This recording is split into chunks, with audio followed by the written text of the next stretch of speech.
a particular area is now covered. To fill the blanks, we step in and say this is the law, and that is called a judge-made law. Same thing with the information technology. Thank you, sir. Would courts deliver certified copies through IT? Yes, that's what we are doing it, and that's we intend doing it. A person sitting in Belgaum should be able to get a certified copy of a case disposed of in the High Court. That is what we are aiming it, and I think within a short time we should be able to do it. This is the last question, which perhaps we can take for this session. Computerized bank statements should be considered to be true unless contrary is proved.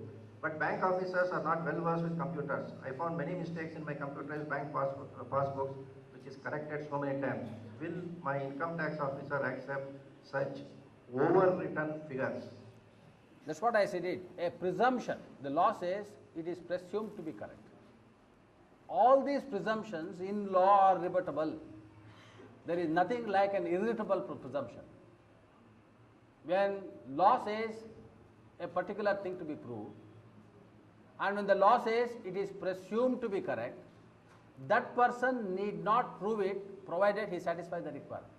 So when he says this is the amount due to me, or this is the amount I am payable to others, this is the transaction, in proof of that he can produce a digitally generated computer statement. Law presumes it to be correct. The person who says it is not correct, if he leads evidence, then the initial presumptions get rebutted and it is to be proved as a matter of fact. Whether it is a electronic bank statement or a regular bank statement, the law is the same.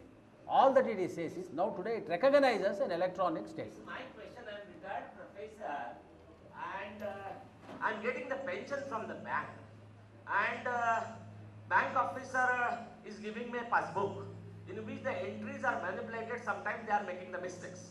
My income tax officer said that even if you give me a Xerox copy of your passbook, pension passbook, it is sufficient in the proof of your annual income.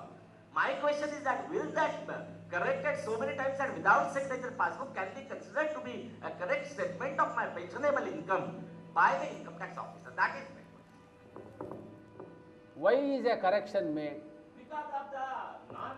That's what I am saying. Making so many mistakes. When I will tell you, when I make a entry in the book, handwritten, it is possible I commit a mistake. I correct it. How does an entry is made in a passbook electronically? You type it. It is possible you type it wrong. Then you realize and you correct it. Yeah. So therefore, as long as that corrected entry is a correct entry. But there is no signature on the correct entry. Not necessary, not necessary. That's the advantage. That's the presumption. Today, no signature is required. Even that correction is done digitally and that copy is given to you. Earlier it was a mistake. It is corrected. Corrected copy is given. So this concept that whenever a correction is made, somebody should sign. When you are not signing the very statement itself, where is the signing of the correction? It is not required. Even that correction is done digitally. It is accepted. Only person who can have a grievance is yourself. If you have no grievance, neither the income tax department nor anyone else can insist on any authentication. Sir, Justice Kumar, you have really gone into fundamentals and you have touched upon various other laws. I want to play a little bit of devil's advocate here. Now, you have rightly pointed out that Indian Contract Act is not amended. So, substantive law so far as making of contract remains the same. IT Act does not change it. As far as cyber laws are concerned, cyber crimes are concerned, Lord Macaulay's Penal Code, people say that think of any crime, it is there in Indian Penal Code. So many a times, there is a view which is also very much prevalent, is we are very eager in passing the laws and very bad in implementing them. So the fundamental question which I want to ask is whether it was really necessary for us to have a special legislation. Would the laws like Indian Contract Act, Penal Code, which very much exists, if we enforce them, and as you rightly said, with judges' creativity which we see today, interpret the existing laws, would it have not answered the challenges which the IT is posing today? Because sometimes creating laws like these creates further complications because we don't implement them properly. So I want your reaction to it. As I told you, the object says to satisfy the requirement of international trade contract, we have done it. Secondly, though also the existing laws could take care of many of the things. As I said, a judge has been brought up in a particular atmosphere over a period of 30, 40 years. It is not that easy for me to change.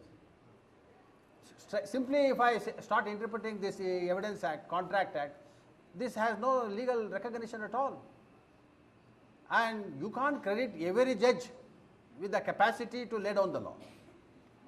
We also have all types of judges. Some judges say, when you argue a case, is there any authority? Some judges say, is there any document? Some judges say, is there any provision of law? Some judges may think and do something.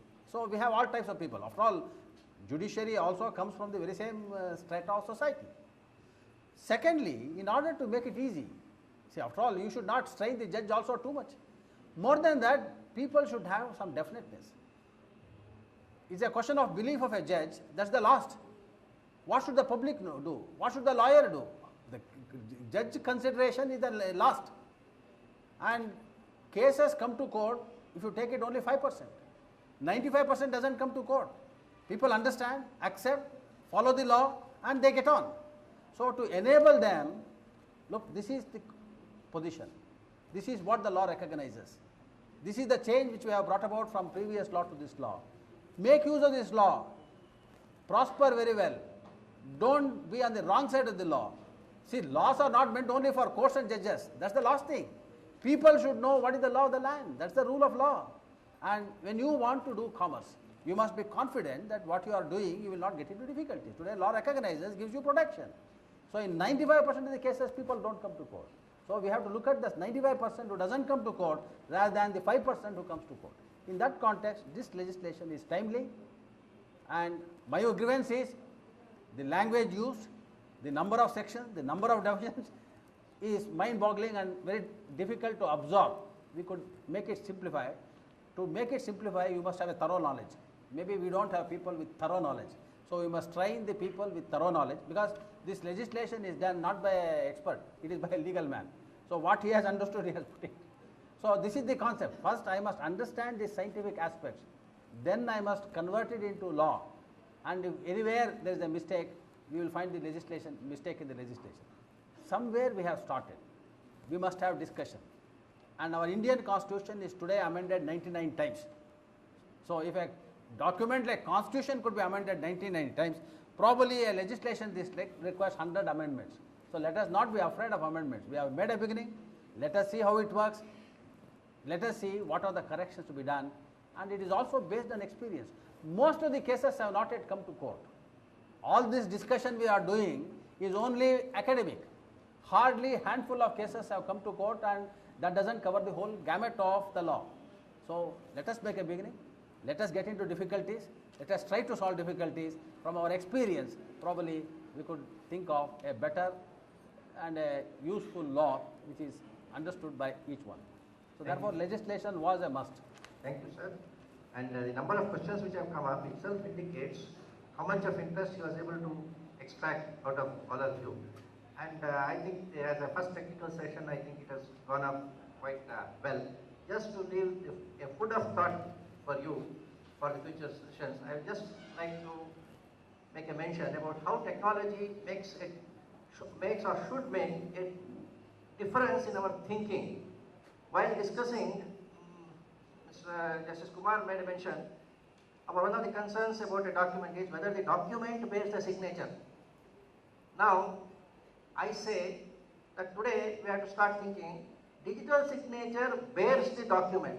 I am making a statement. I am not explaining to you why I make this statement. That is the food of thought.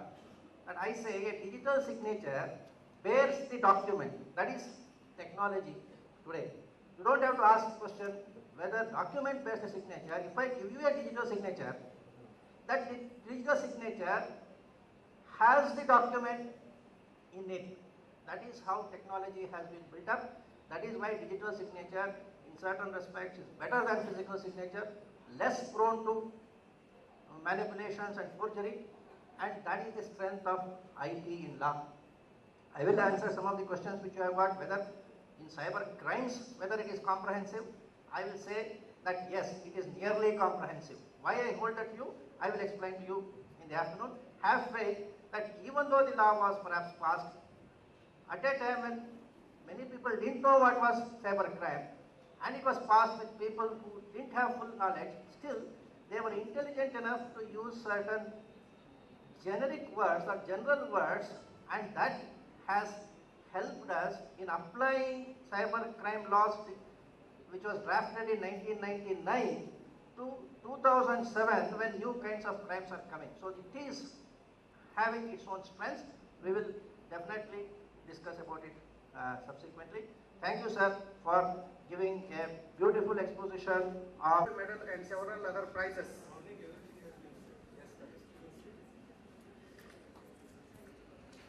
Now, I am introducing Dr. G.B. Patil, Principal, GK Law College, Hubli, who is the chairperson of this session. Dr. G.B. Patil completed his LLB and LLM from Karnataka University, Dharwad.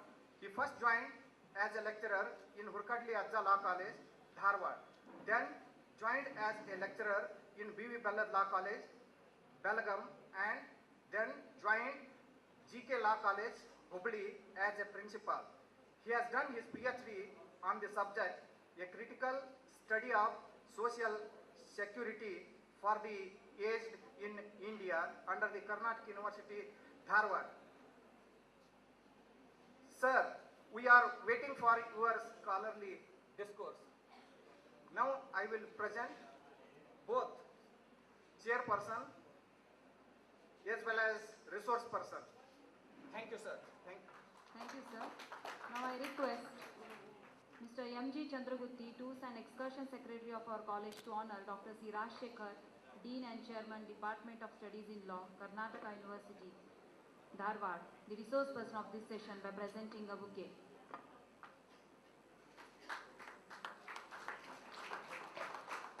Now may I request Mr. M.D. Tigri, Woodcourt and Gymkhana Secretary of our college, to honor Dr. G.B. Patil, Principal, GK Law College, Hubli, who is the chairperson of this session, by presenting a bouquet and memento.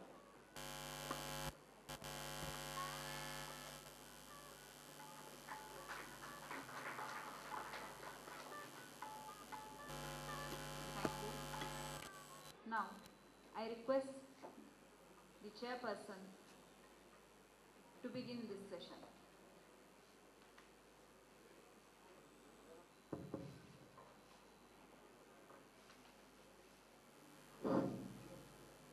Well, friends, ladies and gentlemen, I welcome you all to this second technical session.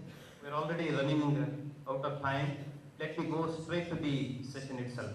And we all know information plays a very significant role and a vital role in a democratic country like us. Information is an oxygen in a democracy, and plus technology. Technology we cannot forget. Everyone today is affected by the technology, whoever he may be, whether rich or poor, whether you may be born in a particular caste, creed, irrespective of that, everyone is affected by it. And information is absolutely essential for every one of us. Without information, we cannot live.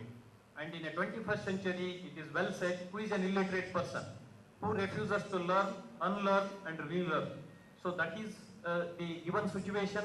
And we have to adopt technology and information in order to excel in our field.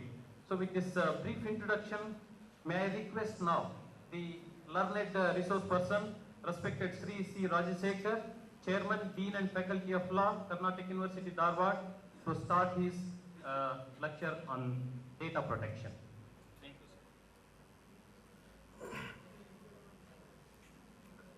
sir. The chairperson of this session, Dr. G.B. Patil, dignitaries and the delegates. The topic which I am exploring now is data protection. Data is, we all know, means information. And information existed even before the advent of technology, information technology. Information existed in oral form, in written form. Now, with the advent of this technology, information exists in e-form. and conversion of information into e-form has created its own problem. Before the advent of information technology, storing, processing, dissemination of information was not that easy. It was difficult, it was costly. But now, all these operations, storing, processing, dissemination, there is communication of information is very, very easy. And large quantum of information can be stored in small devices. A pen drive can contain thousands of pages. An entire library can be put into a pen drive if it has got that capacity to bear. So the information can be stored not only in our devices like a CD, a pen drive, but it can also be made available online. Access to information online in internet has become very, very easy, and the availability, accessibility of information has revolutionized the entire intellectual world. So now, on any given topic, getting information has become very, very easy. But here, I would like to make a distinction between types of information. As regards, types, we have personal information, we have commercial information, we have intellectual property, information in the nature of intellectual property. Today, I am not going to deal with information in the form of intellectual property, commercial information, trade secret, because they come under the purview of TRIPS. TRIPS has, prompted the enactment of so many laws for the protection of that kind of information. But my focus is on personal information. So when I say data protection, it is protection of personal information. So what is personal information? Information pertaining to an individual, information pertaining to the personal life of an individual. And normally we don't want to share our personal life, information relating to our personal life with each and everybody. We want to keep it in our private domain. We want to keep it private, confidential. But circumstances necessitate us to part with our personal information, and the personal information which we give to various organizations could be stored in a computer, can be made available online, and it is going to be a serious onslaught on our right to privacy. As you all know, Indian Constitution does not guarantee right to privacy, but the Supreme Court has held in way back 1960s in Karak Singh versus State of Uttar Pradesh that Article 21 contains right to privacy, and a number of international instruments have recognized right to privacy, and American Constitution has a specific provision guaranteeing right to privacy. Though we don't have a right to privacy, it doesn't mean that it does not exist. As I already told you, the Supreme Court has already recognized as implicit in Article 21. So, because of the application of information technology, if personal information of the individuals is made freely available, it is this right to privacy which is going to be affected. And if a system of governance cannot ensure right to privacy of the individuals, then individuals cannot live with human dignity. Basic to human dignity. To live with human dignity, personal security, privacy should be ensured. But this information technology has made the protection of right to privacy very, very difficult, very, very difficult. So, in order to provide protection to the individuals against the danger to right to privacy created by the application of information technology, laws have to be enacted. And we enacted Information Technology Act in 2000. It is a very serious problem which we are facing in information society, and this necessary need for a law to protect the individuals against the onslaught on the privacy was felt very early in other countries, but not in India. Though we actually joined this information society with our own law very late in time, it did not occur to us that we should have some adequate provisions of law in our Information Technology Act. That is a serious lapse on the part of the legislators. Now, I want to just deal with the legal position in various countries. Then I will come to Indian position. See, for the protection of personal information, laws are enacted in Germany, Sweden, England, America. In all the European countries, data protection laws are enacted. And in America, see, one thing you must keep in mind, that there are two approaches to the law. Two approaches of law you can find. In European Union, they have omnibus data protection laws. One general data protection law to deal with all aspects of privacy. And in America, in OECD countries, Organization of Economic Development and Cooperation, it's an organization to which America is a member. So, in all these OECD countries, they don't have omnibus legislation, they have sectoral laws. For example, in America, they have Fair Credit Reporting Act, which imposes an obligation on the credit reference agencies to observe privacy. Then Privacy Act of 19